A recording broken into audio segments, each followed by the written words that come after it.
Okay.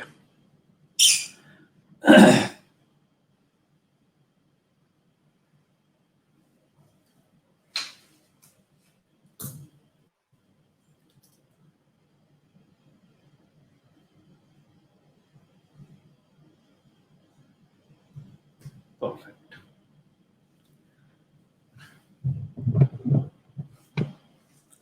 Hello, learning designers. Welcome to the Learning Design Summit. This is the platform where expert practitioners come together and share their expertise on their craftsmanship so that all of us in the learning design community can learn from it and further our careers. Today, I'm very excited to have with us Pranay Bhagat. Pranay is a program manager in the learning department of Schneider Electric. He has more than 20 years of industry experience, out of which 15 plus years he has spent in technology enabled learning deployment. Pranay, very excited to have you on the show. Yeah, thanks, Aman. Thank you. Fantastic. So Pranay, I want to share it with our audience that Pranay is an avid collector of vintage coins, and from his collection also are the complete, mint prints from 1998 from a certain state in US. And also, interestingly, Pranay is a movie review blogger, and he writes his movie reviews for planetbollywood.com. So Pranay, tell us a little bit about this hobby of yours. How did that start off for you? Yeah. So when I was in US way back in 2000, I started seeing that the US Mint has started printing the state coins where they mention some specialty about a state, like how that state joined the Union of United States in different years, and something about the state. It can be Louisiana Purchase, the history background of that, and they had a very big cardboard size book where they want to. The US map is there, and in that map you put that state coin on that state. So it's a very big. Good memorabilia to have it with you, and I have that memorabilia. So I collected each coin by itself, by myself, by going to the banks, asking them quarters, and that's how I collected over a period of 15 years. Fantastic. Very, very interesting. I almost thought that coin collecting is now dead because stamp collecting, coin collecting, I think with everything now going digital, these are hobbies that will be much cherished and something of interest to the coming generation, as this is what people used to do.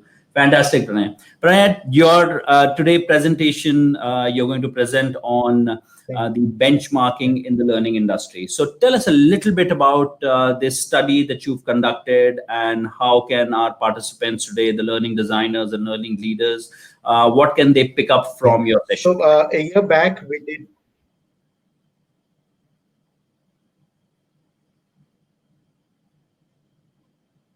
Sure. I've been working with Schneider Electric for more than 3.5 years now. A year back, we decided to do a benchmarking study for our extra enterprise groups, which involves our distributors, resellers, customers, and partners. And we have more than 850,000 of this population who take trainings through us in our system. So we did a benchmarking study, and we had discussions with three big companies. One is Caterpillar, second is Siemens, and third one is Honeywell. So we talked to their learning leaders. We explored what is their learning strategy for their extra enterprise groups, which mainly consists of distributors, customers, and partners. What are the training strategies? What are the tools? What are the tools they use, and we try to do a summary of all those findings, and we decided to give our recommendations to our business leaders who take decisions on the learning strategy for distributors and partners for Schneider. So that was the idea. It also gives a lot of insights on the content design team. What should be our focus on and ideas on when we design the content for learning, and also the delivery platform. So if the delivery platform is very important when we deliver any content for learning. So that's going to be the key as well here. Fantastic. And as more and more organizations now in the new normal are trying to go digital and doing and want to do a good job of Aman, it. you're there? Pranay, can you hear me? Pranay, I'm very much here. Can you hear me? Hi, Pranay. Pranay, there is a chat area.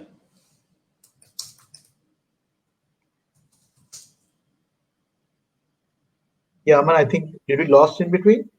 No, I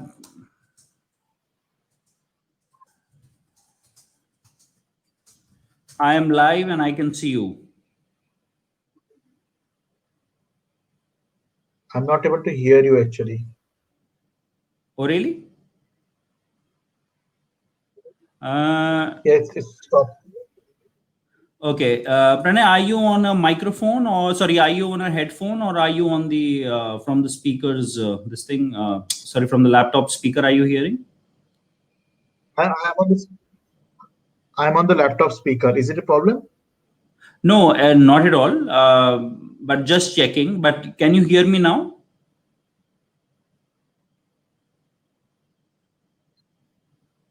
Pranay, can you hear me now?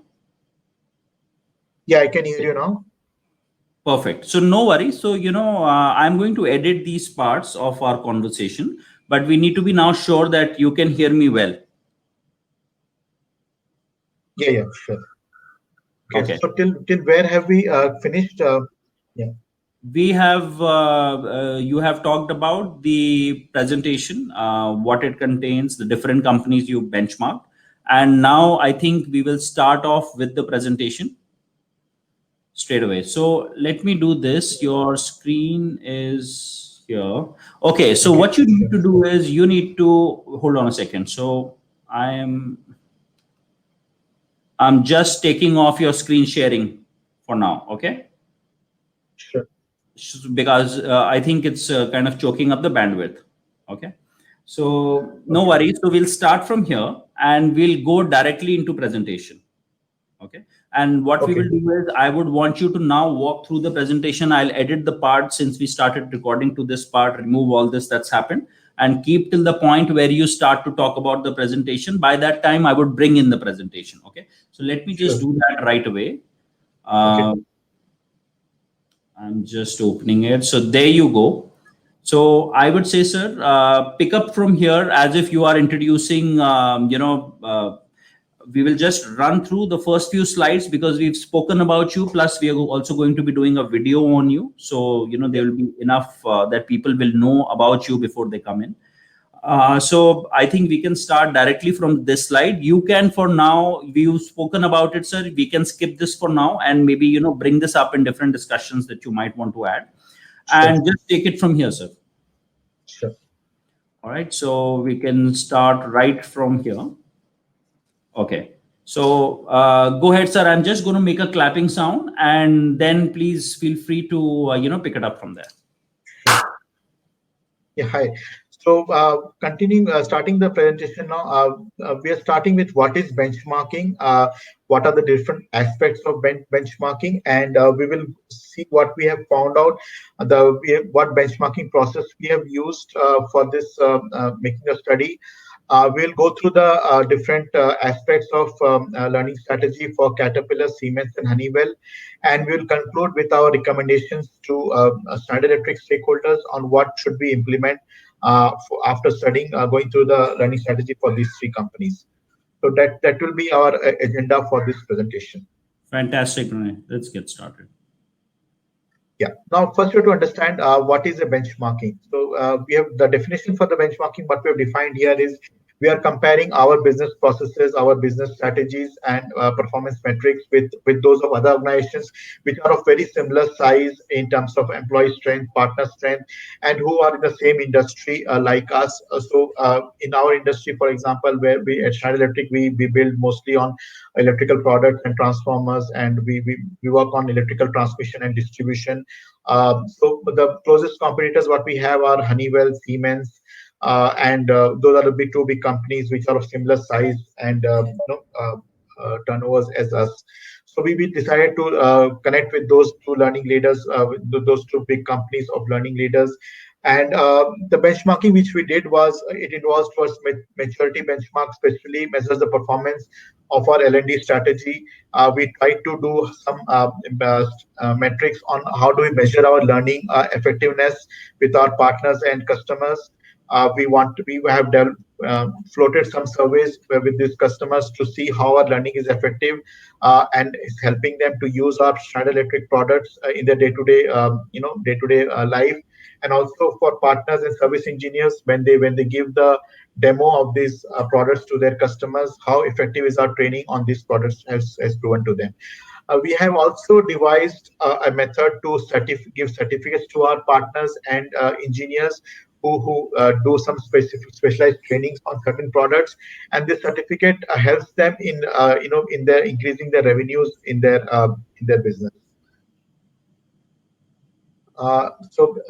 What we did with the benchmarking is it's a reflective process. It provides actionable insights to improve the impact of your strategy. So we went through this learning processes of all these companies, and we analyzed how their learning strategies have given them good results with their training effectiveness.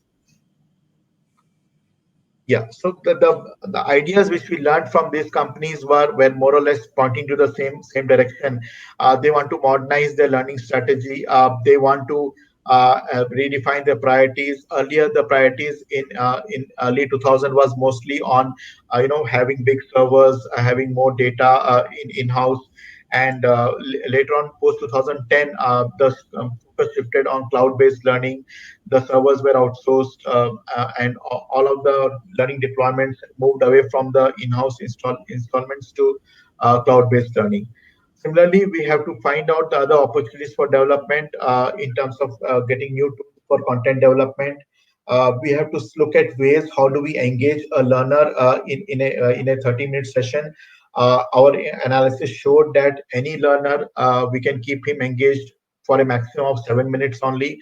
If we are having a big session, so it's very important that we divide our webinars or any e-learning into specific modules, and we have a, good checkpoint after every module after 7 or 8 minutes to keep the learner engaged with some good engaging activities.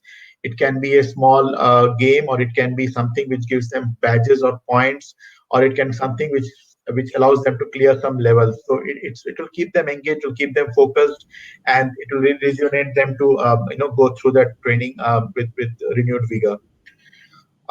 We also have to see how do we save time and accelerate progress. Our badges, certifications, and all those different modules which we have deployed for our through our LMS helps us a lot in that area. We have to demonstrate the value by providing evidence of progress. So we have seen year-on-year increase in the adoption of learning for the partners. So earlier in 2016, we had about 50,000 trainings in a year consumed by our partners. And today in 2020, we have more than 220,000 trainings consumed by a partner, and that too only in 6 months. So we have seen a many-fold increase in the number of trainings taken by the partners, which is a good sign for us. And overall, we are to look at improving our practices, services, and products. That's going to be the key.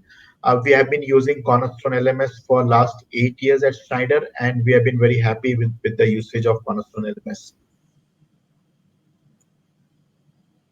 What did we do? What are the different stages of the benchmarking process? We had 3 stages here. First was the approach stage, where we decided what will be benchmarked and who will be the benchmarking project team. So we had built a small project team consisting of myself, my manager Manisha Singh, and my teammate Prasad Kalan. And then we decided how will it be measured. So we had certain parameters on how we'll be measuring this aspects in it, and who will be the benchmarking partners. So we decided to include these 3 companies as our benchmarking partners, which are Caterpillar, Siemens, and Honeywell. We have shared our findings with these companies also. We had shortlisted 2 more companies. One was Dell, another was Oracle University. But of course, due to the shortage of time and also they not responding positively to our initiatives, we thought of excluding them.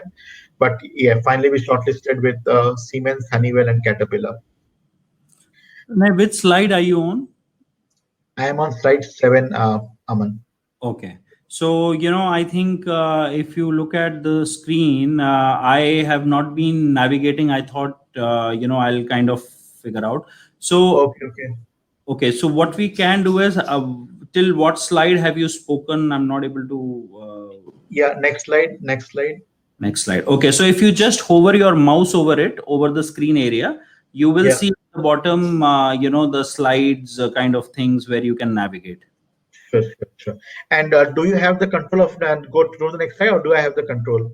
Sir, you Uh, have the control. So as you take your mouse over the screen area, okay, okay, okay, yeah, right at the bottom, you will see remove on the right hand side, show slide navigator on the left hand side, and then slide 7 of 28. yeah, sure. Okay, So fine. there are two arrows, you can use those, sir. Yeah, okay, fine. Okay, what I will do is, Pranay, I think there was a slight mismatch because I wasn't able to manage the slides as you were speaking. So Okay, what no we could problem. do is that if you see, I think it was all kind of coming together till here. So where you talked about Siemens and different companies, I think as you now go on slide, you can, you know, Sure, just keep the no problem, conversation as per the slide. no Okay, problem, no problem. I'll just make a clapping sound again, and then we'll start. Yeah. So we'll start with the slide. If you can see what is benchmarking. So in benchmarking is the process of comparing our business processes and performances metrics with those of other organizations. So we considered three organizations which are of similar size and in similar business, like Schneider Electric. We zeroed in on Caterpillar, Siemens, and Honeywell, and they are also extensively into training of their partners, customers, and distributors. So we thought of involving them as our benchmarking partners for this exercise. The towards maturity benchmark specifically measures the performance of our learning and development strategy and guides us through a series of questions about what offerings we do in learning and what is the how do we measure the impact of our learning in the business of partners and customers. So it's an invaluable reflective process and it provides actionable insights to improve the impact of our strategy. So when we did this benchmarking exercise, at the end of the exercise, we also had certain recommendations which we shared with all our partner companies as well as our own stakeholders and give them the recommendations to implement the same.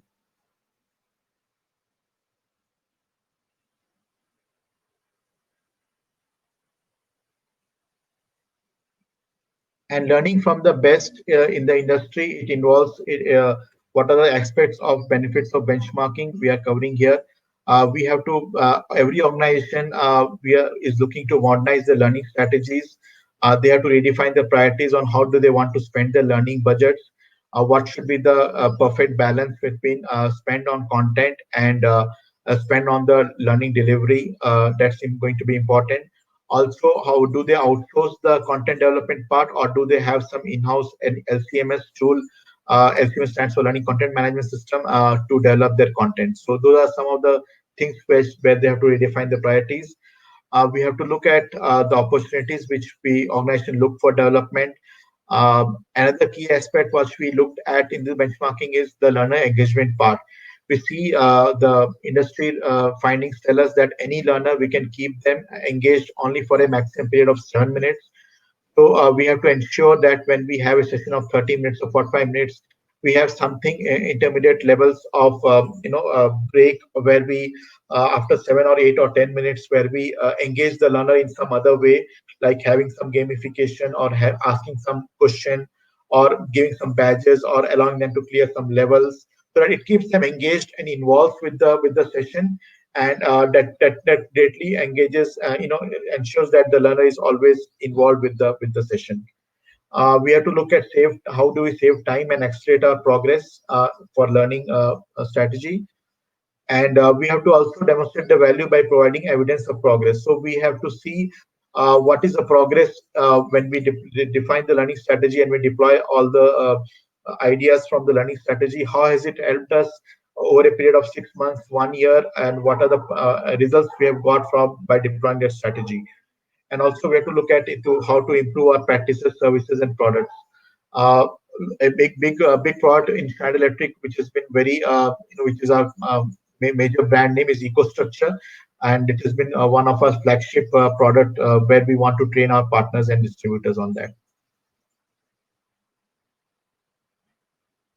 The benchmarking process here, we are trying to see what are the phases of the benchmarking process. We've got three phases in the benchmarking process. First is the approach stage. In this we ask this some of the questions to ourselves. What will be benchmarked? So here we try to benchmark the learning processes and go through the learning strategy of different organizations. And second question, who will be the benchmarking the project team? So in the benchmarking in the project team, we had myself and my manager Manisha Singh, who was the learning program director from HR Systems, and then we have Prasad Karan, who was my teammate for and takes care of the learning for partners and distributors in at Schneider. And then we asked us the question, how will it be measured? So we had certain criteria and parameters on how will we measuring these key aspects with the different organizations. And the fourth question which we asked is, who will be the benchmarking partners? So we zeroed on five companies which we decided to be our benchmarking partners.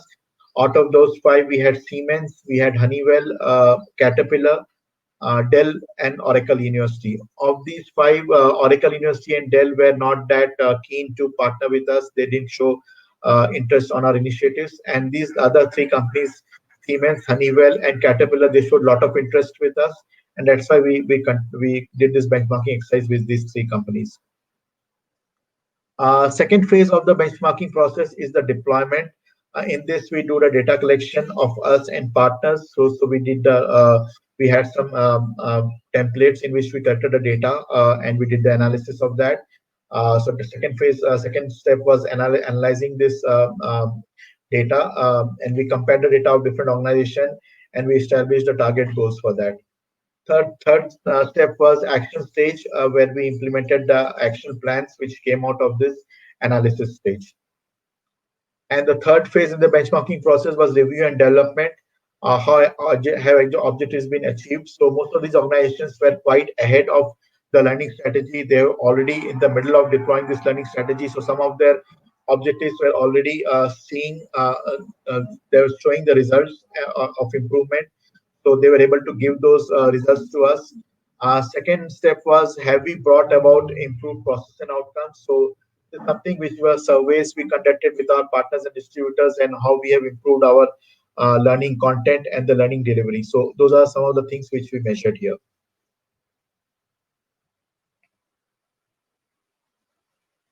So this is the learning and development activities which we did. What sort of information we checked on the cost. Okay, some of the organizations were not keen to share the cost, learning cost, which so we did some ballpark figures on that. We also captured the incidents and the nature of the information. What categories we can define it. We looked at the business benefits of these things and how do we define those benefits here. The internal benchmarking, if any, they had internally, that also was measured.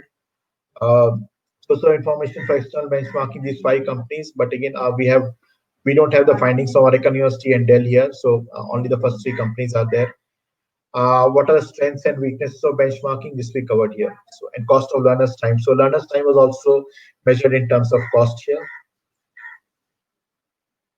So first we'll see what Caterpillar has deployed for their learning strategy for partners and learners. So to impact in Caterpillar, they have the dealer model where they retain, reward, and train. So that they have this three-stage model for training their dealers and how to measure the impact of the dealer capability. And this is a three model where they look at training the dealer and then rewarding those high performing dealers and also look at to retain those dealers. And they also had this competency model for the learners. They did the goal setting and also the metrics and dashboard for the dealers. So these are the four things which they looked at. So they had a big survey floated with a sample learners, which includes the dealers and the distributors, and they wanted to see what the learners want to go. Where does the learner wants to go when they start their daily work? If they have a 1 hour or half an hour of learning time, what exactly they want to learn? What is the training? But will they look go through some PDF, or will it be e-learning, or will it be some webinar? So they wanted to look at different training types, what the learners and wanted to do. and also second was access the learner. So they, once the training is complete, how do they access the learner, which was very important. So whether do it to test quizzes, again quizzes should have different types of questions, and how to do that learner, what has the learner learned. So that was important. How to develop the individual. So they looked at the overall development of the learner, how to develop that individual, and they look at to the idea of like Caterpillar was to retain their high performer dealers. So it was very important to have a wholesome development of that dealer as an individual, through the and learning as an experience had to be enhanced, and that was the key aspect of that.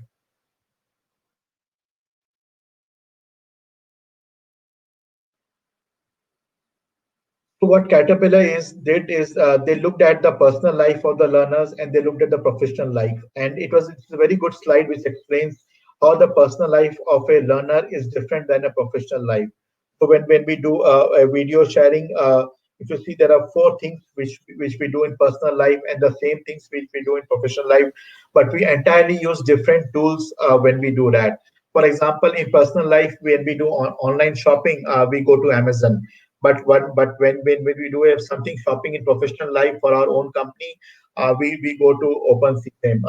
That's our platform. Similarly, when in personal life, if you want to search something for your own company, we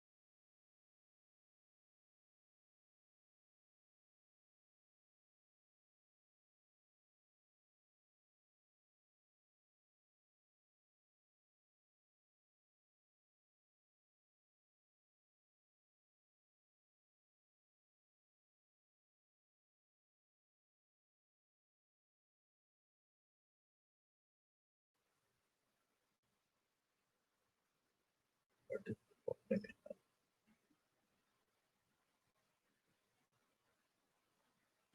Aman, can you hear me? Yes, I can hear you, sir.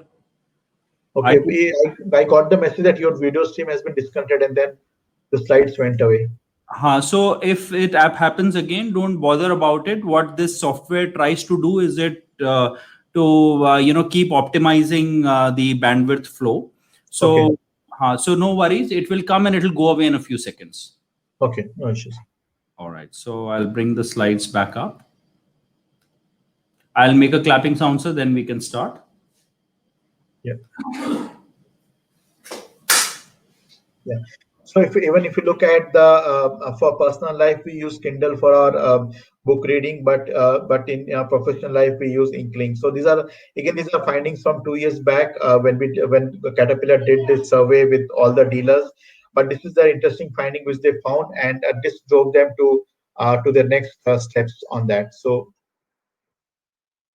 uh, then they find out the Caterpillar decided to develop their steps to implement the strategy, and they wanted to make it more impactful. They wanted to do away the formal approach of learning, and they wanted to have a blend of formal and informal ways of learning. They found out that 7 minutes is the most the person can consume at one time. So they have to ensure that they focus more on bit-sized learning, micro learning kind of content development strategy. They have to put the dealers into three buckets, they at beginner, advanced, and expert, because many times they show that they have seen that if they put the beginner and the expert dealers in the same session, there was a huge knowledge gap between the understanding of the two categories of dealers. So that was very important for them to classify the dealers into right buckets. Assessments are directly related to course or passes, so they developed these pathways for their learning curriculums, and they designed the proper milestones with the dealers in their learning journey. The results, what they did, what they finalized was video should be shorter than 4 minutes, learning on the go. So they all the training content should be made available on the mobile. The content strategy should be on the job training. The content should be more online and collaborative learning. Critical trainings only should be covered through instructor-led training mode. That was the strategic question. The outcomes of that deploying the strategy was as a future, they thought that they'll improve their experience design, they'll do a data analysis of the trainings, the branding and communication of new content strategy, as well as the new content has to be done well within the organization and with the external enterprise groups. and of course the leadership, tech tools, and leadership was key aspect as well.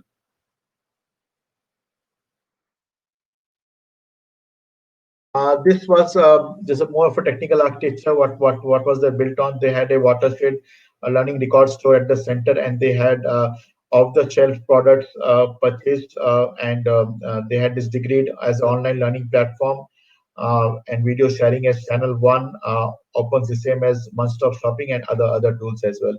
So this is the learning architecture, and this is what they shared with us.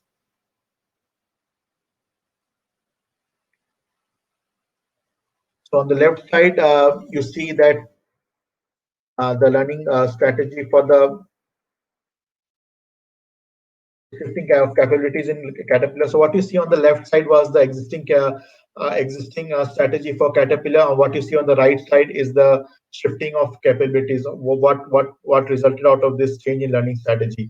So earlier, that focus was more on content development, learning evaluation, LMS administration, and all those things. But later on, after they deployed this new strategy, the focus was more on data analysis, branding, and communication, curation of content. So they started using content playlist in the LMS, which gives the user to curate the content.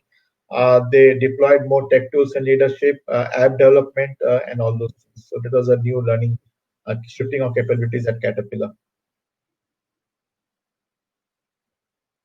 So I'm not going into too much details on that due to the constraint on the time, but yeah, this is the process and the technology is part on the left side, and the results which have been achieved by Caterpillar on the right side. So there was a dealer voice survey, name of the survey which they launched, the metrics and dashboard developed for dealers to rank them and see which is performing well in and terms of not only engagement and numbers but also ROI. So they looked at different return on investment for different dealers, and it shows the health of the leadership. And they have also have a reward program for their high performing dealers. They used to have this offsite where they gave those dealers prizes and trophies on the high performing dealers.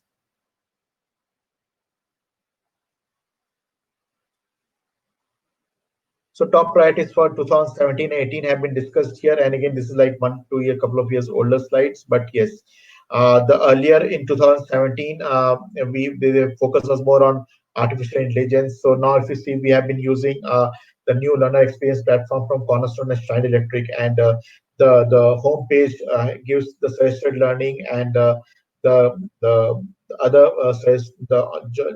what other partners are taking is developed based on artificial intelligence and the machine learning technology at the back end. So that's been deployed by Cornerstone as well. And new methods of creating the content has come. We use a lot of MOOCs curation. Gamification is the new way of learning. So we have deployed this gamification tool. In a future slide from Siemens, you'll see how they have embedded the gamification in one of their learning programs. Yeah, so that sums up the Caterpillar thing, and now we'll move over to the Siemens learning landscape for partners. So in the Siemens, their priority was more on automation because they want to automate their learning. Digitization was second priority, and of course, digital factory was their outcome of this digitization. Under digitization, they have three strategy. One was digital innovation, digital transformation, and digital enterprise. So we'll see in the further slides what this exactly.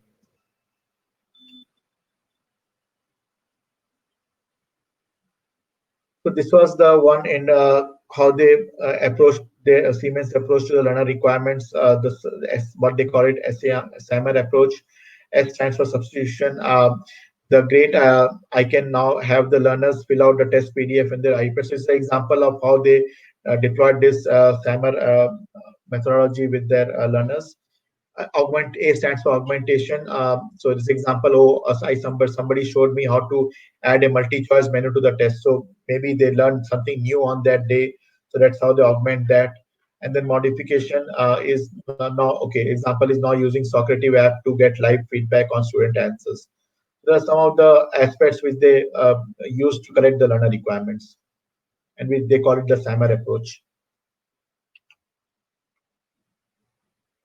Yeah, and in the SAMR approach, the concept which they deployed was simulation for developing the content and automation of the content, and then deployment of the learning content, which was on cloud. So these are three stages of deployment of the strategy, and they have this SCE, what they call it, that cooperates with the education. So they have this tie up with a university where they develop this content with us, content, they develop the content for the partners. And these are some of the technologies which they use to develop this content. So PLC technologies, IT technologies, and digital technologies. So these are some of the things. So this is how the Learning Advantage plan works for Siemens for partners. Partners acquire membership to the Learning Advantage, and with the Learning Advantage program, they pay something for this partnership program, but they also have access to a very large volume of a large library of self-paced courses and assessments. So that there's some free content available in those libraries, and also there are some paid content. So they get access to free content, and once they acquire this membership, they get access to the entire paid content as well. So this is what they deployed for their partners, and it has been successfully implemented for the partners. So now we'll go to the Honeywell findings. Honeywell focus was more on for the new leadership training. They wanted for the new leaders to acquire the new business skills. The technology they deployed was more on robotics and artificial intelligence, and how to connect the different delivery centers, and focus on more on driving growth and customer training as well. They have a concept called Ellie, Clever Nelly, what they call it.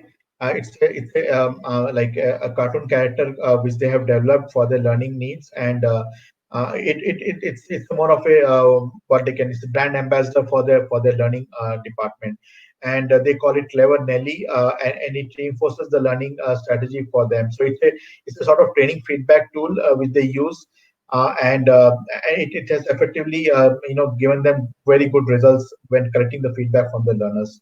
So that was a very good achievement for them as well. For training delivery types, once they deployed this their learning strategy, they moved to asynchronous training. They call it training, virtual training, and the virtual VILT as well. So they have got new virtual instructor-led tools, webinars like WebEx Training Center, and on 24, and which they deployed for their with the LMS with the LMS. So this slide explains what the results have been achieved at Honeywell by deploying this learning strategy. The 90 satisfaction score was up to 90%.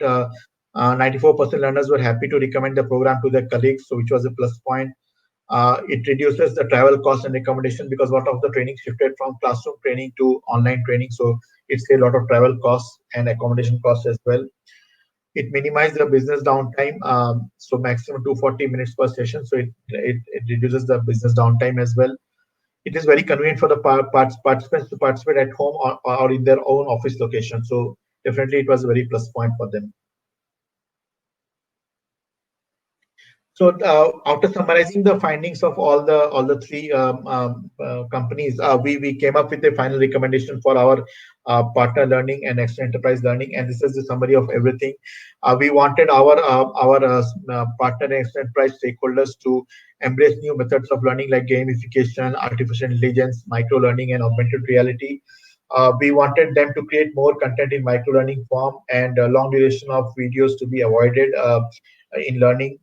We wanted them to break down a 30 minutes online training into bite-sized learning with 4 to 8 minutes, and ensure to have a breakout activity between two successive learning videos. So that was a very important session for them. We wanted our business to reward some high performers among distributors and partners from sales figures achieved annually, and reward them with some free trainings in the system, which is our freebies. And we also wanted to develop this competency framework for partners and extra enterprise groups. So this is, we are going to deploy this module from through Cornerstone now. And we wanted to enable the evaluation and feedbacks among distributors. So we have this level 1 feedback and the level 2 feedback for distributors and the partners to access their pain points. So currently with the COVID-19 situation, we have seen a 200% increase in our learning adoption rates, which is a huge plus for us. We have seen a lot of active participation in our webinars. We have been extensively using WebEx Training Center as our virtual classroom tool. We have integrated WebEx Training Center with Cornerstone LMS, and it has given us excellent results for us. I'm ready to take up any questions. That's all for the presentation. Thank you so much, Pranay. Yeah. I think during the presentation, a lot of the things that are currently the buzzwords or things that most organizations want to leverage, like micro learning, gamification, and I think you also spoke about one of the programs in which the from the examples that you were taking where they had implemented gamification. Pranay, would love to know from your experience, any design of a program as to what is it that how you solved a existing problem of people not responding to training well, and then using either one of these ideas like micro trainings or gamification, how that kind of played out in design.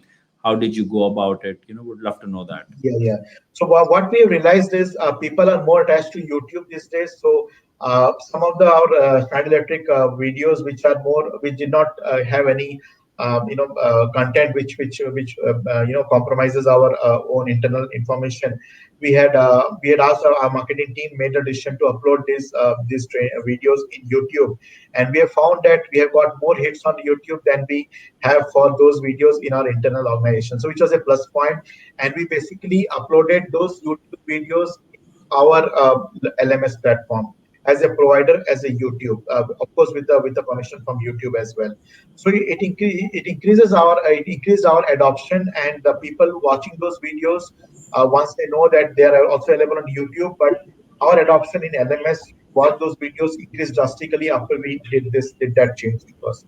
That helped us. It's more of a strategy. Earlier, nobody, if what we have seen, if we give something very free to the partners, they don't value it. But if something is available free on YouTube, they value it a lot.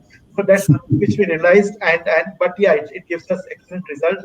Our adoption has increased a lot. People are watching those videos now a lot, and that's been a good branding strategy for us.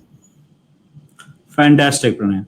Pranay, to close things on this presentation, what from it can a person who is managing programs for different profiles, what would you say that you learned from the benchmark study? Top three things that they need to either do it right or start doing. Yeah, I think the first thing is the learning organization should be very important to identify their learner categories. Now in Schneider, we were never able to earlier when we started this partner and extra enterprise learning. We never could understand what is the how much diversified we are in terms of learner groups, because we have at Schneider Electric we have done so many acquisitions in the past. We acquired Luminous, we acquired L&T electrical division. Now we acquired many other companies we have acquired. We acquired APC about 12 years back, and we have grown by acquisitions only. So it was very important for us to understand that diversified groups of learners in our learner workforce, and so we thought it's just distributors, partners, and learners, but and customers. But when we look at the partners, there are like 12 or 13 categories. We've got electricians, we've got panel builders, specifiers, system integrators, IT resellers. So there are 12, 13 categories, and every primary channel has a very diversified training needs. Some like to train more on the field, some like to train more on the mobile, some like to train more on the eco structure and the buildings and all those things. So it was very important to understand. First is, I'll say, understand your learner category. Divide your learner into proper categorization, and then identify the learning needs for each category. That's very important. Second thing which we found out is the mobile learning is a very, very, very necessity. So 3 or 4 years back, mobile was a nice to have thing, learning on mobile, but now it is a must have thing. So learning on mobile is a must thing now. People travel on nowadays, of course, travel is not there, but when 6 months back, people traveling on trains, people traveling on flights, they used to download the learning and take during their airport, idle time and all those things. So training on the mobile is one of the very key things these days. Third thing which I will need to look at is the analytics and the dashboard part. There's a huge focus on the adoption part. So people we want to know where do we stand in terms of our data and reporting. So analytics and dashboards hold a key. So the all either the LMS should be capable enough to provide that, and if they're not able to provide that, then you have to integrate the LMS with the Tableau or something like that, which will give you a very good representation of your data in terms of analytics and dashboards. Yeah, Fantastic. I think great wrap up, Pranay. yeah, Thank you so much for this insightful presentation. If there thank you. are any numbers that you would like to share with us in terms of, how many people, how much money saved, or how much more in terms of, the achievement of drivers to bottom line or top line, we'd love to know that as well. Yeah, sure. So basically, we have found that once we certify a partner or a service engineer, their hourly rates goes up to three times. So suppose a non-certified service engineer is billed at a $70 or $80 per hour in companies in countries like Europe and European countries and US. If we certify that service engineer that he's a certified engineer through Schneider Electric, he has gone through this training, classroom training, as well as the certification process at Schneider on this particular product on EcoStructure or eco building, then we see that the particular rates for that engineer has gone up to 160, $170 per hour. So that hugely enhances not only the revenues for the distributors and partners, but also gives a very positive feeling to us that we have been able to have a positive impact on the revenues of our partners. So that result shows that when we started this initiative in 2016-17, we used to procure just 50,000 training registrations from Cornerstone. But now we have forecasted more than 240,000 in 2020, and we have already in 6 months' time we are touching that figure. So definitely, there's a huge surge. Of course, most of the some of the surge is due to having people taking more webinars, but definitely we have seen 200% increase in the number of partners, and it's in all countries. We have seen a huge rise in the electricians in Brazil, in the panel builders in US. So there's a huge population of distributors and partners joining our workforce, which is a very positive sign for us. Fantastic, Pranay. I think once you put the numbers in place, all that strategy that you shared about, makes so much more sense because to me, I think this is the real fulfillment of technology, and that also, technology enabled learning, that it helps you earn more.